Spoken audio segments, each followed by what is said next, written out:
Capítulo 49. ¿Cuál es el secreto para ser feliz? ¿Qué dice la ciencia? Estudios han demostrado que las personas que practican la gratitud regularmente son más felices y saludables. Además, cultivar una actitud positiva, establecer metas realistas, mantener relaciones sanas y practicar la bondad también han sido identificados como factores clave para la felicidad.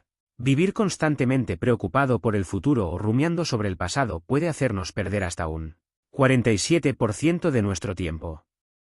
En cambio, centrarnos en el momento presente, establecer metas realistas y trabajar hacia ellas puede suprimir las emociones negativas y activar sentimientos positivos. ¿Qué dice la filosofía? Según filósofos como Aristóteles, alcanzar la felicidad implica vivir de acuerdo a la razón y la moral, cultivando la virtud y desarrollando nuestras capacidades naturales. En resumen, la clave para ser feliz según la filosofía es vivir una vida plena y ética, en la que logremos realizarnos como individuos y alcanzar nuestro potencial máximo. La psicología sugiere que la felicidad está relacionada con el equilibrio entre nuestras necesidades y deseos, así como con la satisfacción de nuestras metas y relaciones interpersonales. Estudios han demostrado que factores como la gratitud, la resiliencia, la empatía y la capacidad de adaptación son fundamentales para experimentar una sensación duradera de felicidad. Además, la psicología positiva enfatiza la importancia de cultivar emociones positivas, como la alegría y la gratitud, para promover la felicidad en nuestra vida diaria. ¿Qué digo yo? En primer lugar, aceptar quién eres. En segundo lugar, aceptar las cosas como son, no como quisiéramos que fueran. En tercer lugar, intentar ser la mejor versión de ti mismo. Y por último, utilizar las palabras: te quiero, lo siento, gracias. Capítulo 50. ¿En qué momentos se justifica la violencia? ¿Qué dice la ciencia? La violencia rara vez se justifica y que existen formas más efectivas de resolver conflictos y expresar emociones. La violencia puede tener consecuencias a largo plazo negativas tanto para la persona que la ejerce como para la persona que la recibe. La ciencia no proporciona respuestas definitivas, pero nos insta a considerar el contexto, la moralidad y las circunstancias antes de tomar una posición sobre la violencia. La justificación más plausible para la violencia es cuando se perpetra en respuesta a otra violencia. En situaciones de autodefensa, la violencia puede ser considerada como una respuesta necesaria para protegerse a uno mismo o a otros. ¿Qué dice la filosofía? La violencia solo se justifica en casos de autodefensa o en situaciones de legítima defensa de derechos fundamentales. La violencia no debe ser utilizada como un medio para imponer la voluntad sobre otros o como respuesta a diferencias ideológicas o conflictos personales. La violencia solo es aceptable en situaciones extremas donde no existen otras alternativas para proteger la vida y la integridad física de uno mismo o de terceros. Algunos filósofos sostienen posiciones pacifistas, mientras que otros justifican la violencia bajo ciertas condiciones. La filosofía no es unívoca en su enfoque hacia la violencia. Puede ser utilizada tanto para justificarla como para promover la paz y la no violencia. ¿Qué digo yo? La violencia genera violencia. Así que hay que pensárselo muy bien antes de decidir utilizarla. Capítulo 51. ¿Por qué ocurren las guerras? ¿Qué dice la ciencia? Las guerras son producto de una combinación de factores políticos, económicos, sociales y psicológicos que pueden llevar a conflictos armados. Estos factores incluyen la competencia por recursos naturales, diferencias ideológicas y culturales, desigualdad económica, rivalidades territoriales, entre otros. Además, la psicología humana también juega un papel importante en la propensión a la violencia y la agresión en situaciones de conflicto. ¿Qué dice la filosofía? Las guerras ocurren debido a la naturaleza humana, que a menudo es egoísta y competitiva. También se argumenta que las guerras surgen debido a la lucha por recursos, territorio y poder. Además, se considera que las guerras son el resultado de conflictos ideológicos, políticos y culturales, así como de la falta de comunicación y entendimiento entre diferentes grupos y naciones. ¿Qué digo yo? Porque está en la condición humana. El ser humano desde el principio de los tiempos ha luchado entre ellos por los recursos. Las guerras han sido una constante a lo largo de la historia de la humanidad, y se han dado por diversas razones como la lucha por el poder, el control de territorios, diferencias culturales, religiosas o ideológicas, entre otras. Sin embargo, una de las causas más recurrentes de los conflictos armados ha sido la lucha por los recursos naturales. Desde tiempos remotos, los seres humanos han competido por el acceso a recursos como el agua, la tierra, los minerales o la energía, ya que estos son necesarios para su supervivencia y desarrollo. La escasez de recursos o la desigual distribución de los mismos ha sido motivo de disputas y confrontaciones a lo largo de la historia, provocando guerras y conflictos que han dejado un gran número de víctimas y destrucción a su paso. Capítulo 52. ¿Por qué consideramos que los sueños son ficciones imaginarias? ¿Qué dice la ciencia? Los sueños son producto de la actividad cerebral durante el sueño, y no necesariamente tienen que ser ficciones imaginarias. Los sueños son una forma de procesamiento de información y emociones, donde el cerebro organiza y procesa experiencias pasadas y presentes de manera no lineal. Por lo tanto, los sueños pueden contener elementos reales y verdaderos, así como también elementos ficticios o surrealistas. Los sueños no son simplemente ficciones imaginarias, sino más bien una representación simbólica de nuestra mente en funcionamiento durante el sueño. ¿Qué dice la filosofía? Los filósofos han reflexionado sobre los sueños desde la antigüedad. Por ejemplo, en la filosofía platónica, se consideraba que el sueño era un estado en el que el alma se liberaba del cuerpo y tenía acceso a un conocimiento superior. El realismo es una corriente filosófica que sostiene que la realidad existe independientemente de la mente. Según esta perspectiva, los sueños son manifestaciones de la mente durante el sueño, pero no tienen conexión con la realidad. Para los realistas, los sueños son meras fantasías sin un significado más profundo. ¿Qué digo yo? Los sueños son una proyección en la mente de emociones, reacciones físicas y sentimientos mientras el cerebro descansa y se autorrepara. No tienen por qué significar nada. Capítulo 53. ¿Soy mi conciencia? ¿Qué dice la ciencia? La conciencia es una función del cerebro, específicamente del córtex cerebral. Según esta perspectiva, la conciencia surge de la actividad neuronal y se relaciona con la capacidad de procesar información, tomar decisiones y tener experiencias subjetivas. Por lo tanto, podríamos decir que la consciencia es una propiedad emergente del funcionamiento del cerebro. ¿Qué dice la filosofía? La conciencia es una parte fundamental de la identidad de una persona, ya que es a través de ella que somos capaces de experimentar y reflexionar sobre nosotros mismos y el mundo que nos rodea. La conciencia nos permite ser conscientes de nuestras acciones y decisiones, así como de nuestras emociones y pensamientos. En este sentido, la conciencia se considera como el núcleo de nuestra identidad, ya que es a través de ella que podemos conocernos a nosotros mismos y a los demás. Por lo tanto, podría decirse que somos nuestra conciencia, en el sentido de que es a través de ella que experimentamos la vida y tomamos decisiones.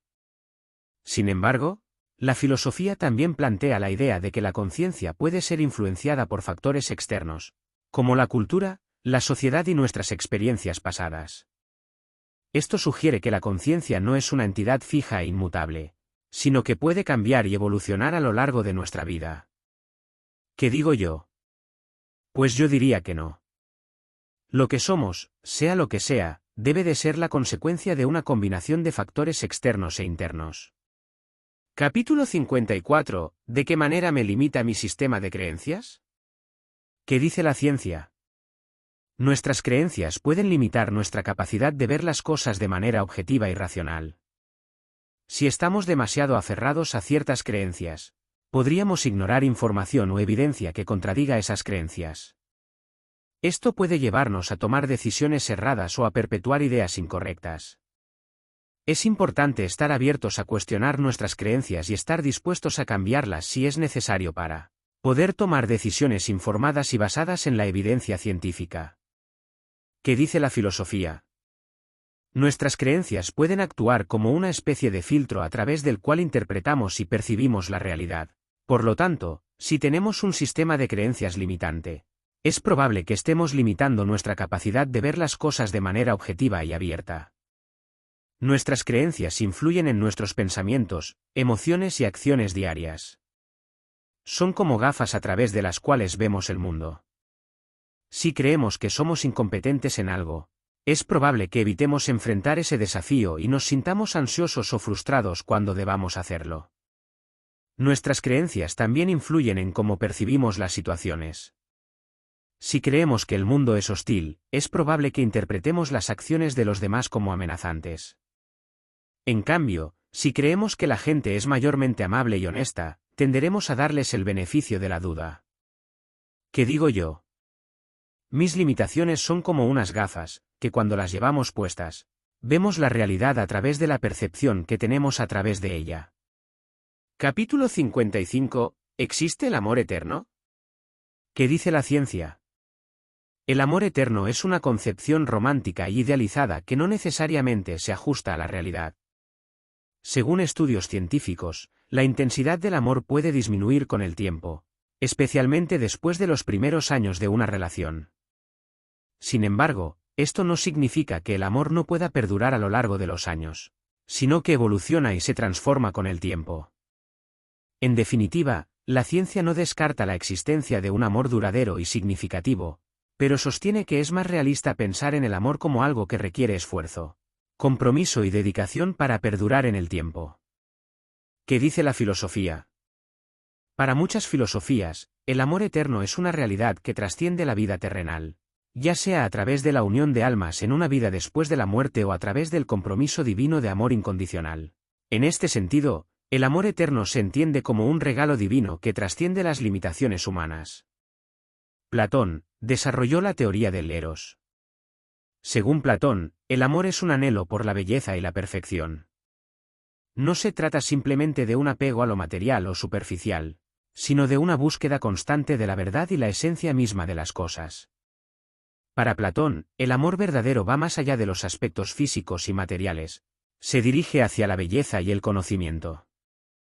A través del amor, ascendemos desde el amor por los cuerpos bellos hasta el amor por las ideas y las formas eternas.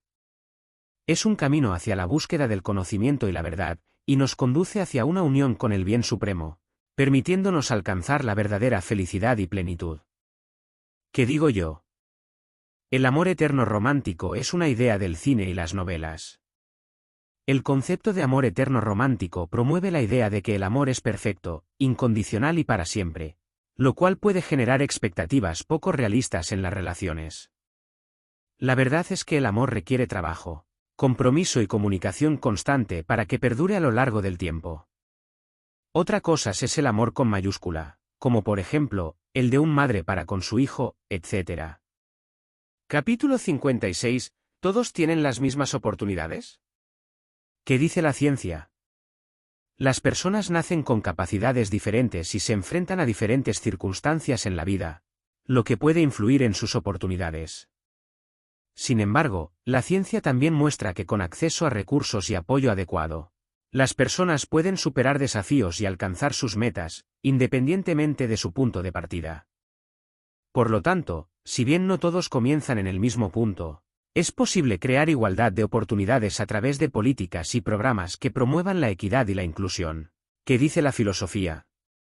Todos los individuos deben tener la misma oportunidad de desarrollo y realización de su potencial.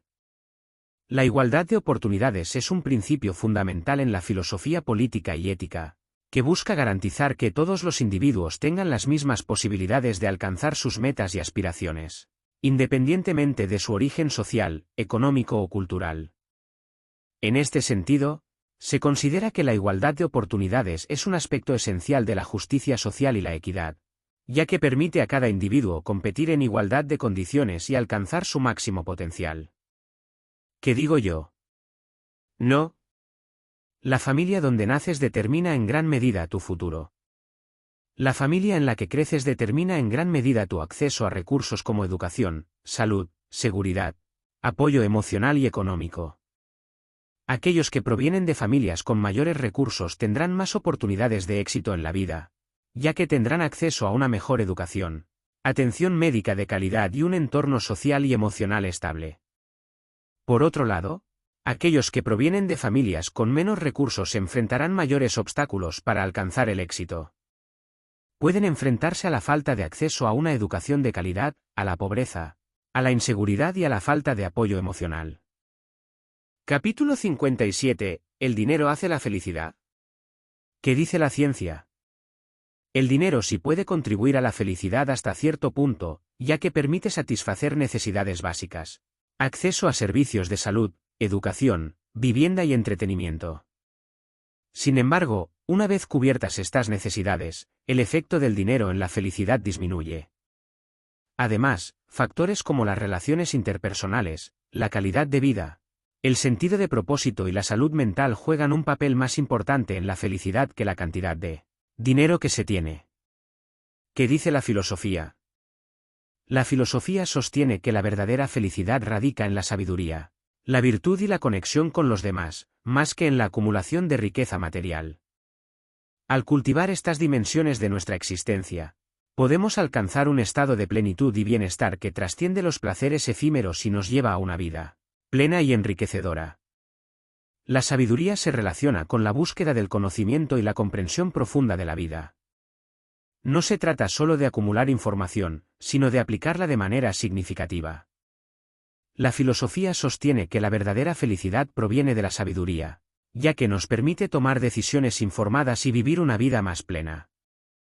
La búsqueda de la virtud nos lleva a vivir de acuerdo con principios éticos y a tratar a los demás con respeto y empatía. La virtud contribuye a nuestra felicidad al proporcionarnos una base sólida para nuestras acciones y decisiones. La filosofía destaca la importancia de las relaciones humanas. La felicidad no se encuentra en el aislamiento, sino en la conexión con los demás. Las amistades genuinas, el amor y la comunidad nos brindan apoyo emocional, sentido de pertenencia y alegría. La felicidad se multiplica cuando compartimos momentos significativos con quienes nos rodean. ¿Qué digo yo?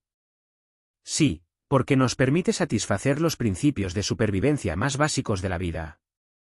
Y no, porque una vez resueltos nos tenemos que enfrentar a nosotros mismos y a nuestro lugar en el mundo. Capítulo 58. ¿Las personas son buenas o malas por naturaleza? ¿Qué dice la ciencia? La ciencia sugiere que la naturaleza humana es flexible y puede ser moldeada por diversos factores.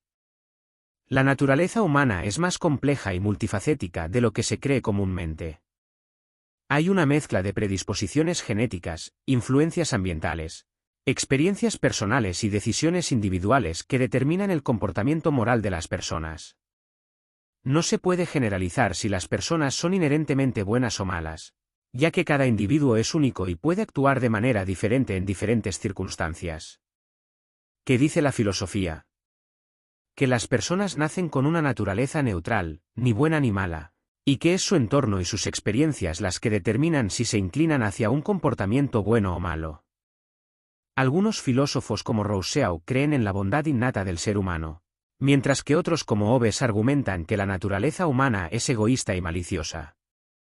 La filosofía no llega a una conclusión definitiva sobre si las personas son inherentemente buenas o malas, y reconoce que la moralidad es un concepto complejo y subjetivo que varía según la perspectiva de cada individuo. ¿Qué digo yo? Las personas son buenas y malas por naturaleza. El ser humano es un ser poliédrico, con muchas caras. Las personas tienen la capacidad de actuar de manera bondadosa y generosa, pero también pueden mostrar comportamientos egoístas y crueles. Esto se debe a que somos seres complejos, con una gran variedad de emociones, pensamientos y motivaciones. Cada uno de nosotros lleva consigo una mezcla de luz y oscuridad, de virtudes y defectos. Al aceptar nuestra propia dualidad, podemos trabajar en nuestro desarrollo personal y en ser mejores seres humanos. Capítulo 59. ¿Qué es nada? ¿Qué dice la ciencia? La ciencia define nada como la ausencia total de cualquier tipo de materia, energía, espacio y tiempo. En términos cosmológicos, se cree que el espacio vacío entre los objetos en el universo contiene partículas subatómicas y fluctuaciones cuánticas, por lo que incluso lo que parece vacío no es realmente nada en el sentido absoluto. La nada es un concepto abstracto que representa la ausencia total de cualquier cosa tangible. ¿Qué dice la filosofía? En filosofía, La noción de nada se ha discutido extensamente a lo largo de la historia. Algunos filósofos argumentan que la nada no puede existir, ya que incluso cuando se habla de nada, se está refiriendo a algo en particular, la ausencia de algo. Otros sostienen que la nada es una realidad subyacente que se encuentra detrás de todo lo existente. En la filosofía occidental, la idea de la nada se ha abordado desde la antigüedad por filósofos como Parménides, quien argumentaba que la nada es inconcebible e inexistente. Por otro lado, en la filosofía oriental, especialmente en la filosofía budista, la nada se considera como un concepto fundamental para comprender la naturaleza de la realidad y la existencia. ¿Qué digo yo? La nada es la ausencia de cualquier clase de materia o energía. Pero claro, la verdadera pregunta es, ¿esta circunstancia puede llegar a ocurrir? Capítulo 60. ¿Qué es el tiempo? ¿Qué dice la ciencia? El tiempo es una dimensión física en la que los eventos ocurren en secuencia, uno tras otro, tanto en el espacio como en la mente. Según la teoría de la relatividad de Einstein, el tiempo es relativo y puede ser afectado por la velocidad y la gravedad. El tiempo es una medida de la duración de eventos y la sucesión de momentos en el universo. ¿Qué dice la filosofía? Para algunos filósofos, como Kant, el tiempo es una forma de intuición que estructura nuestra percepción del mundo. Otros filósofos, como Bergson, ven el tiempo como una fuerza creativa y fluida que escapa a nuestro control. Para Platón, el tiempo es la imagen móvil de la eternidad inmóvil. En otras palabras, nuestro mundo físico es efímero y cambiante, mientras que el mundo de las ideas, o formas, es eterno e inmutable. Consideraba que el tiempo era una copia imperfecta de la eternidad. El tiempo en nuestro mundo es una sombra de la verdadera realidad, una proyección de las formas eternas. Así, el tiempo se convierte en un reflejo de lo absoluto y lo perfecto. Aristóteles definió el tiempo como la cantidad de movimiento en relación con el antes y el después. Para él, el presente no puede considerarse parte del tiempo, ya que está en constante flujo. Cada acción que realizamos en el presente se convierte instantáneamente en pasado. El futuro, aunque aún no es, también forma parte de esta concepción relativa del tiempo. ¿Qué digo yo? El tiempo es una medida para cuantificar el movimiento. Capítulo 61. ¿Qué es la mente? ¿Qué dice la ciencia? La mente es un fenómeno emergente del cerebro, que surge de la actividad neuronal y de la interacción de diferentes regiones cerebrales. La mente es responsable de procesos cognitivos como la percepción, la memoria, el pensamiento y la emoción. Además, la mente es flexible y puede cambiar a lo largo de la vida a través de la plasticidad neuronal. La mente es un proceso complejo y dinámico que opera a través del funcionamiento del cerebro y está involucrada en nuestra experiencia consciente y en nuestra capacidad para interpretar y responder al mundo que nos rodea. ¿Qué dice la filosofía? Según la filosofía, la mente es el centro de la conciencia y la identidad de una persona, y es lo que la diferencia de los demás seres vivos. Filósofos como Husserl y Heidegger coinciden en que la conciencia es algo que vivimos y experimentamos, no simplemente una abstracción.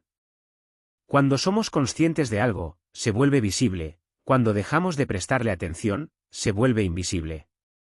Por lo tanto, la conciencia está relacionada con la atención que prestamos a nuestro entorno y pensamientos. El filósofo Gilbert Ryle sostiene que lo distintivo de la conciencia es su capacidad para autopensarse. Es decir, la conciencia puede reflexionar sobre sí misma y ser consciente de sus propios procesos. ¿Qué digo yo? Vendría a ser el software de nuestro cuerpo físico que vendría a ser el hardware. Capítulo 62. ¿Qué es la inteligencia? ¿Qué dice la ciencia? La inteligencia es una capacidad compleja que implica múltiples aspectos cognitivos y emocionales. La inteligencia es la capacidad de procesar información, resolver problemas, adaptarse a nuevas situaciones y aprender de la experiencia. Se considera que la inteligencia se puede medir a través de pruebas estandarizadas, como el coeficiente intelectual. Sin embargo, existen diferentes teorías sobre la naturaleza de la inteligencia, incluyendo la teoría de las inteligencias múltiples de Howard Gardner, que sostiene que la inteligencia se manifiesta de diversas formas, como la inteligencia lingüística, lógico-matemática, espacial, musical, corporal kinestésica, interpersonal e intrapersonal. ¿Qué dice la filosofía? ¿Qué significa ser inteligente? ¿Es la inteligencia innata o se puede desarrollar? ¿Cómo se relaciona la inteligencia con la conciencia y la capacidad de razonar? Filósofos como Aristóteles consideraban la inteligencia como la capacidad de razonar y comprender el mundo. Otros, como Descartes, la vinculaban a la mente y la capacidad de pensar. Platón sostenía que la inteligencia estaba relacionada con la capacidad de acceder al mundo de las ideas a través del razonamiento. ¿Qué digo yo? La capacidad de resolver problemas y adaptación al medio. Capítulo 63. ¿Qué es la memoria? ¿Qué dice la ciencia?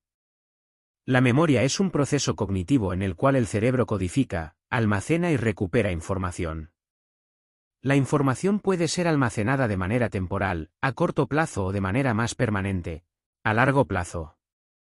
En términos generales, se considera que la memoria es una función cognitiva que nos permite retener y recordar información del pasado, así como utilizar esa información en el presente para tomar decisiones y resolver problemas.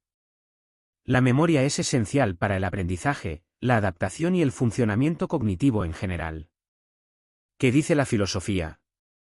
La memoria plantea preguntas sobre la naturaleza del tiempo, la identidad personal y la relación entre el pasado, el presente y el futuro. La filosofía de la memoria se ocupa de examinar cómo se forma y se estructura la memoria, cómo se almacenan y recuperan los recuerdos, y cómo influyen en nuestra comprensión del yo y del mundo. Algunos filósofos han debatido sobre la fiabilidad de la memoria y su relación con la verdad. ¿Podemos confiar en nuestros recuerdos como una representación precisa de los eventos pasados? ¿Cómo se distorsionan los recuerdos con el tiempo y la influencia de otros factores? Estas preguntas plantean cuestiones epistemológicas y éticas sobre la confiabilidad de la memoria como fuente de conocimiento y como base para la toma de decisiones. La memoria también está estrechamente relacionada con la temporalidad y la experiencia del tiempo. Nuestros recuerdos nos permiten tener un sentido de continuidad y narrativa en nuestra vida, ya que nos conectan con nuestro pasado y nos proyectan hacia el futuro. ¿Qué digo yo? El diario de a bordo del ser humano. Así como un diario de a bordo es utilizado por los navegantes para registrar detalles importantes de su travesía, nuestra memoria guarda todos los recuerdos significativos que hemos acumulado a lo largo del tiempo. Al igual que un diario de a bordo, la memoria también puede ser imperfecta, ya que está sujeta a fallos y distorsiones. A veces recordamos las cosas de forma diferente a como sucedieron en realidad, o incluso se nos olvidan detalles importantes. Pero, al igual que los navegantes confían en su diario de a bordo para guiarlos en su travesía, nosotros confiamos en nuestra memoria para guiarnos en nuestra vida diaria. Capítulo 64. ¿Cómo ha cambiado la tecnología la forma en que vivimos? ¿Qué dice la ciencia? Gracias a los avances tecnológicos, hemos experimentado cambios en todos los aspectos de nuestra vida, desde la forma en que nos comunicamos hasta la manera en que realizamos nuestras tareas diarias. La tecnología ha cambiado la forma en que se realizan las tareas y ha permitido la automatización de procesos, que antes eran completamente manuales. Anteriormente, las personas dependían en gran medida de la fuerza física y de herramientas rudimentarias para llevar a cabo tareas cotidianas. Con el desarrollo de tecnologías avanzadas, como la electricidad, la electrónica, las computadoras y el Internet, hemos sido capaces de automatizar muchas de estas tareas y mejorar nuestra calidad de vida de muchas maneras. ¿Qué dice la filosofía? Algunos filósofos han argumentado que la tecnología puede alienarnos de la comunicación auténtica al fomentar la superficialidad y la desconexión emocional. Filósofos como Karl Marx han debatido sobre cómo la tecnología afecta las relaciones laborales y la alienación del trabajo. Algunos argumentan que la tecnología puede liberarnos, mientras que otros temen que pueda deshumanizarnos. Filósofos como Adam Smith y John Stuart Mill han reflexionado sobre la economía y la tecnología, debatiendo sobre la distribución de la riqueza y el papel de la tecnología en la sociedad. ¿Qué digo yo? La tecnología ha cambiado la forma en que vivimos desde que a un ser humano se le ocurrió atar una piedra a un palo, unas veces para bien y otras para mal. La tecnología es tan solo una extensión del ser humano, una herramienta. A medida que tengamos tecnología más sofisticadas, más se ampliará la capacidad del ser humano en interactuar con el mundo y con nosotros mismos. Capítulo 65. ¿Cuál es el impacto de la tecnología en nuestras relaciones personales? ¿Qué dice la ciencia? La tecnología puede tener tanto un impacto positivo como negativo en nuestras relaciones personales. Por un lado, la tecnología puede facilitar la comunicación y la conexión entre personas, permitiéndonos mantenernos en contacto con amigos y familiares a través de plataformas como las redes sociales o aplicaciones de mensajería. También puede ayudarnos a conocer a nuevas personas y expandir nuestra red de relaciones. Sin embargo, la tecnología también puede afectar negativamente nuestras relaciones personales. Por ejemplo, el uso excesivo de dispositivos electrónicos puede distraernos de la interacción cara a cara con nuestros seres queridos, lo que puede debilitar los lazos afectivos. Además, la comunicación digital a menudo carece de la riqueza emocional y contextual que se transmite en persona, lo que puede llevar a malentendidos y conflictos en las relaciones. ¿Qué dice la filosofía? La percepción de la tecnología como una herramienta de liberación o de deshumanización depende de cómo se utiliza y de cuáles son las implicaciones éticas y morales detrás de su desarrollo y aplicación. Aquellos que ven la tecnología como una liberación argumentan que ésta nos permite acceder a información de manera rápida y eficiente, facilita la comunicación con personas de todo el mundo, mejora nuestra productividad y nos brinda nuevas formas de expresión y creatividad. En este sentido, la tecnología puede ser vista como una herramienta que nos empodera y nos brinda mayores posibilidades de desarrollo personal y social. Sin embargo, otros filósofos temen que la tecnología pueda deshumanizarnos al fomentar la dependencia de las máquinas en lugar de las capacidades humanas, como la empatía, la compasión o la creatividad. Además, el uso indiscriminado de la tecnología puede llevar a la pérdida de la privacidad, la explotación de datos personales, la violación de derechos humanos y el aumento de la desigualdad social. ¿Qué digo yo? La tecnología facilita la comunicación, dependiendo de cómo nos comuniquemos. Nos enriquecerá nuestra vida o por el contrario nos la restringirá. Capítulo 66. ¿Qué es la ética?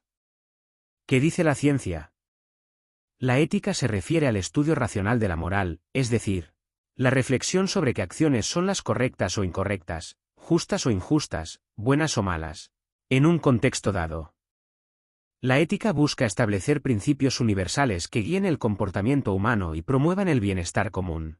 La ética no es simplemente un conjunto de reglas o normas impuestas desde fuera, sino que implica la reflexión crítica y la deliberación sobre los valores, principios y virtudes que sustentan nuestras acciones.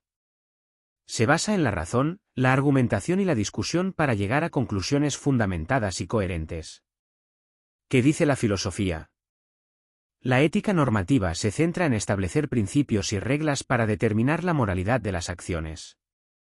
Ejemplos de enfoques normativos incluyen el deontologismo, que se basa en deberes y obligaciones, y el utilitarismo, que busca maximizar la felicidad o el bienestar general.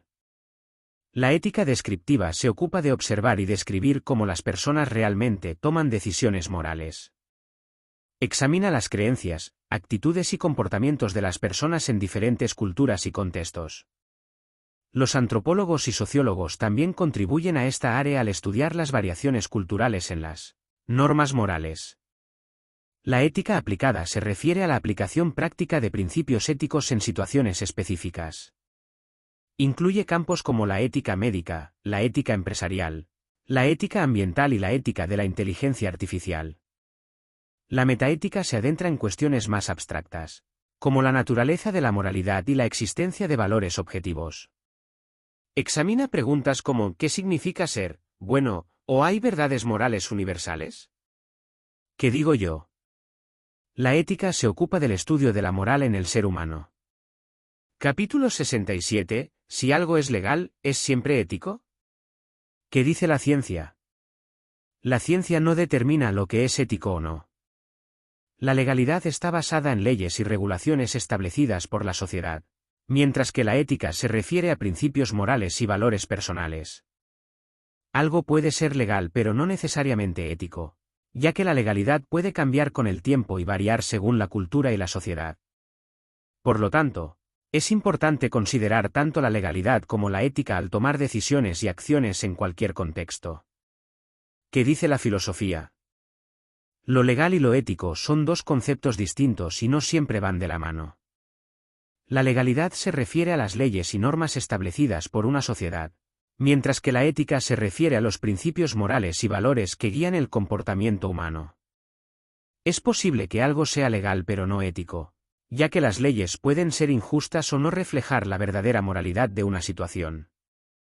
Por ejemplo, en el pasado la esclavitud era legal en muchos países, pero esto no significa que fuera ético. Por otro lado, algo puede ser ético pero no estar contemplado por la ley. Por ejemplo, ayudar a una persona necesitada puede ser considerado ético, pero en ciertos casos puede ir en contra de ciertas leyes y regulaciones. ¿Qué digo yo? No. Una cosa es la justicia y otra que sea justo. Capítulo 68. ¿Qué es el ateísmo? ¿Qué dice la ciencia? El ateísmo es la postura que niega la existencia de dioses o entidades divinas, basada en la falta de evidencia suficiente o en la crítica y el escepticismo hacia las creencias religiosas. ¿Qué dice la filosofía? El ateísmo filosófico se fundamenta en la crítica a las religiones y en la búsqueda de explicaciones racionales y lógicas para los fenómenos naturales. Argumenta que la creencia en un ser divino es irracional y carece de fundamentos sólidos.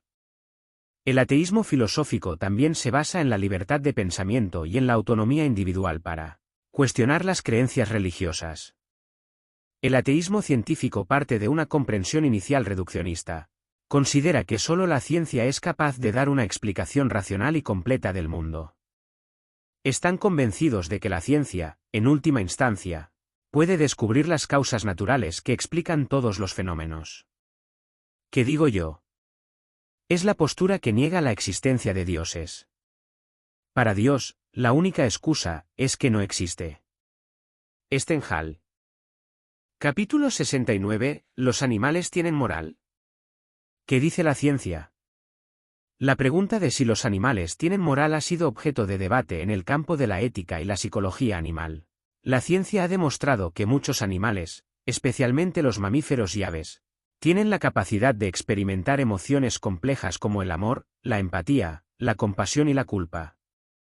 Estudios de comportamiento animal han demostrado que muchos animales tienen comportamientos altruistas, como ayudar a otros miembros de su grupo o mostrar compasión hacia individuos en peligro. Por ejemplo, se ha observado que elefantes consuelan a otros miembros de su grupo que están experimentando dolor o angustia, y algunos primates comparten su comida con individuos más débiles o necesitados.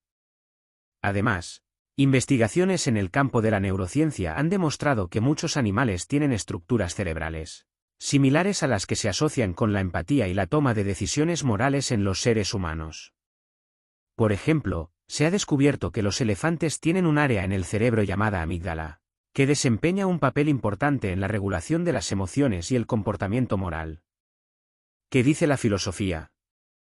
Algunos filósofos sostienen que los animales sí tienen un sentido de moralidad, aunque puede ser diferente al de los seres humanos.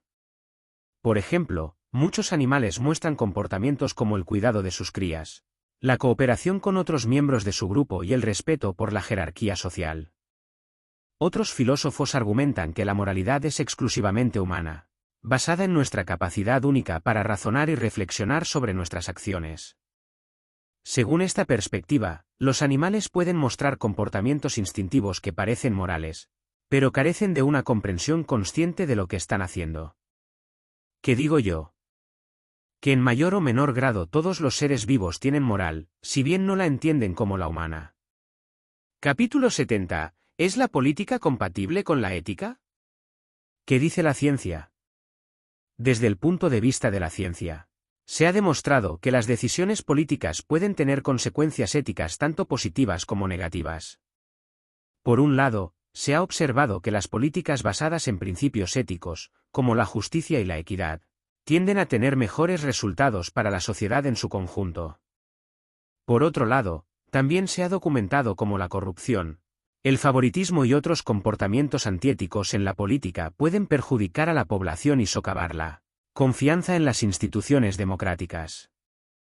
La compatibilidad entre la política y la ética depende de la integridad y el compromiso ético de los actores políticos. Si los líderes políticos actúan de acuerdo con principios éticos sólidos y buscan el bien común, es posible que la política y la ética se complementen. Sin embargo, si la política se basa en la manipulación, la corrupción y el interés propio, es poco probable que se logren resultados éticamente deseables. ¿Qué dice la filosofía?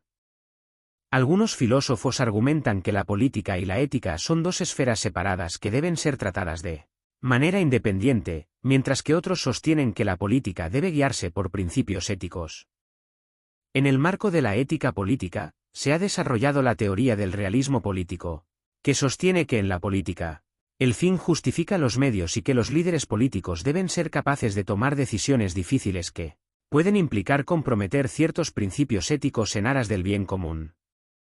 Por otro lado, la teoría moralista argumenta que la política debe estar fundamentada en principios éticos y morales, y que los líderes políticos deben actuar de acuerdo con estos principios en todo momento. ¿Qué digo yo?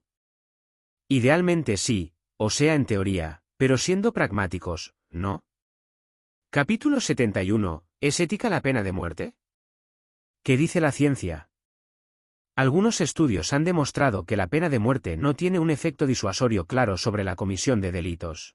De hecho, investigaciones han mostrado que las tasas de homicidio no disminuyen de manera significativa en lugares donde se ha implementado la pena de muerte en comparación con aquellos donde no se aplica esta sanción. Esta evidencia sugiere que la pena de muerte no necesariamente contribuye a prevenir la comisión de delitos. Además, la ciencia también ha revelado que existen posibles errores e injusticias en el sistema judicial que pueden llevar a la condena y ejecución de personas inocentes. Los avances tecnológicos en la investigación forense han demostrado que se han cometido errores en el pasado que han llevado a la condena errónea de personas, lo que plantea serias dudas sobre la justicia y la fiabilidad del sistema de justicia penal en casos de pena de muerte. ¿Qué dice la filosofía? La ética de la pena de muerte es un tema complejo que involucra consideraciones filosóficas sobre la justicia, la moralidad y los derechos humanos. Los defensores de la pena de muerte argumentan que es una forma de justicia retributiva, en la que se castiga al criminal por su crimen y se hace justicia a las víctimas y sus familias. Además, algunos argumentan que la pena de muerte actúa como un disuasivo efectivo para prevenir futuros crímenes graves. Por otro lado, los opositores a la pena de muerte argumentan que es una violación de los derechos humanos fundamentales. Además, algunos argumentan que la pena de muerte no cumple con los principios de la proporcionalidad y la humanidad en la aplicación de la justicia. ¿Qué digo yo? Una vez hecho el daño, y cautivo el criminal, no tiene sentido. Capítulo 72. ¿Qué es la valentía? ¿Qué dice la ciencia? La valentía es una combinación de rasgos de personalidad, como la autoconfianza, la determinación, la resiliencia y la capacidad para enfrentar el miedo y la incertidumbre. También implica la capacidad de actuar de manera valiente, a pesar de sentir miedo o inseguridad. Según la psicología, la valentía se relaciona con la capacidad de afrontar situaciones difíciles o amenazantes con coraje y determinación.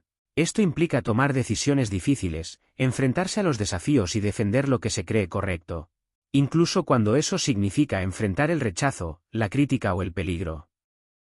¿Qué dice la filosofía? En la filosofía antigua, la valentía era considerada una virtud moral importante, que permitía al individuo enfrentar los desafíos de la vida con coraje y dignidad. En la ética contemporánea, la valentía se define como la disposición a asumir riesgos y actuar de manera firme y decidida en defensa de los propios valores y principios, incluso cuando ello implique enfrentarse a la crítica o la oposición de los demás. Algunos consideran que la valentía es una habilidad que se puede enseñar, mientras que otros la ven como una disposición moral innata. La valentía es más que simplemente actuar sin miedo. Implica tomar decisiones sabias y éticas en situaciones difíciles. Es una virtud fundamental que nos ayuda a enfrentar los desafíos de la vida con determinación y coraje. ¿Qué digo yo? Ser valiente no significa ser imprudente. Ser valiente implica actuar con coraje y decisión, pero también con inteligencia y sensatez. Ser imprudente implica actuar sin pensar en las consecuencias o sin evaluar los riesgos involucrados en una situación. La valentía, por otro lado, implica enfrentarse a situaciones difíciles o peligrosas con determinación y valentía, pero siempre considerando los posibles resultados y tomando medidas para minimizar los riesgos.